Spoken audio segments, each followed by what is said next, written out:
Hey everyone, still TLR for life here, and this is going to be my final update on the cleaning video that I was doing. I apologize for not recording film when I had the front clip apart. To be honest with you, I just got so involved in it, it kind of slipped my mind. But I mean, you just follow the same procedure for the rear as you do the front, you know. What I ended up doing though is I noticed that my front differential was had a little bit of side to side play in there, so I threw a 0.10 millimeter shim on the inside to get it a little bit closer to the pinion, and it took up some of the slop. I tried a 0.25 millimeter shim, it was too tight, took that out, put the other one in. Still, you know, extremely smooth. You don't hear any of that crunching or whatever. I just don't want to be burning up any ring and pinions. So okay, I do however have an unboxing here, just some upgrade parts. I was mentioning about the rear tower. What I want to do is I have this. It is the E-Buggy rear tower. You can see there for the E, and as you can see, the extra holes, if you compare it, the two, this only has 3 here straight across. This one has 2 straight across, 2 more here, and 1 down here. Well, this area right here, this bottom hole, is where just about everybody's running it, where you get the traction. That's where you get the link more straight across, so when the car squats you don't lose as much negative camber, and you get more rubber to the surface of the track. So that's going to aid in a little bit of rear traction. Hopefully I'll notice a big difference, because I did drive the hell out of this thing with this tower on here and it on the inside link. So the first thing I'm going to do is do my rear setup and put it on this here right from the get-go where everybody else is running it, and then maybe I can do a review on how I feel about that. I know everybody is switching to the E-Tower on these. It's pretty important, so I'm going to see how much more hooked up the car is going to feel. Other than that, I got some clutch shoes, carbon ones, got a Novorossi glow plug, and yeah, that's all I'm going to do. I'm going to put this the rear tower on, and the buggy will be complete. Hopefully this weekend I'll get out and do some more practicing. I did, however, get my truggy a little bit dirty. I had the P5 inside of that. Let me just set you guys down here. I'll go grab it and show you. Just give me 1 second. Okay, we're going to set this honker right here. I don't really care. Pretty dirty. Last year's body, practice body. I'm not going to run my good one, but this is the 3.0. I promise. I don't even, actually I sold sold my 2.0 already. It is gone, so I'm sure you can tell by the gold shock towers that it is a 3.0. And yep, that is last year's P5 out of my old truggy. Actually, this is the engine out of my truggy. This cooling head is off of the buggy.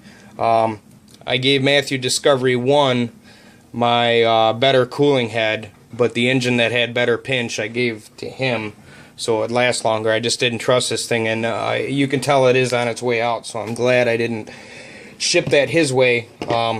Anyway, so yep, it is dirty. This thing is freaking dialed right out of the box. I mean, there is nothing more you really have. This thing has so much steering, you don't know what to do with it. All it wants to do is steer, steer, steer. So it's pretty hooked up. I'm sure you guys are wondering, well, why doesn't he have the new engine in his truggy? Well, I was dying to run it pretty much, and I guess there. Okay, this new break-in series is coming in. Here's my keep-off 21.7. 7-port Novorossi keep-off. There is, however, Novorossi kind of jumped off the boat and went to something I don't particularly care for, but it is what it is. is, if you can see it and know what I'm talking about, this right here by my thumb, a mid-speed needle. There is no need, in my opinion, if you know how to tune an engine properly, to have a mid-speed needle in any type of race engine. If you mess with it, you can throw the tune way out of whack. Basically, it, you know, when I have an engine with this on there, I don't even touch it. You can do the same thing with your low-speed needle that you can with this. So what I'm probably going to end up doing is taking the carburetor off of this engine and putting it on here so I do not have a third needle. What that is it's really not even a needle, it's more of a spray bar. And if you change that, basically what you're doing is basically changing the position of the low-speed needle without moving it. It can cause all kinds of headaches if you mess with it.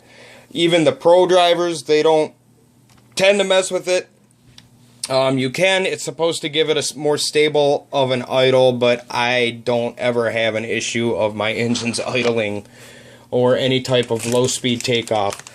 So, yeah, I don't know. I'm definitely not going to mess with it. I know how to mess with them. I know how to adjust them.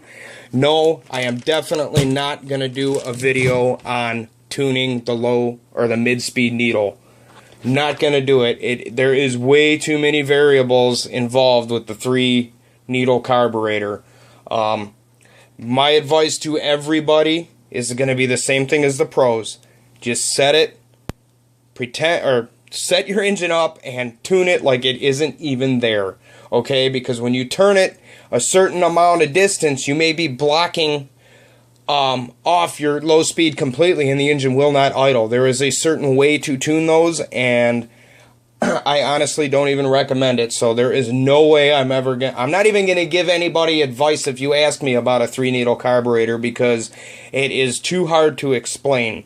So that's just out of the question. Basically, I am going to treat it like it isn't even there. As a matter of fact, like I said, I'm going to take it off and probably put the P5 carburetor on there, because they are all the same size Venturi carburetor without the inserts in them as anything else. This is my Keep Off 4. You can see that there is no, this is like probably a late last year's model of the Keep Off 7, I'm sorry, Keep Off 4, and it has no mid-speed needle. And you didn't, when I had that video going, you didn't hear any issues with it idling on my video.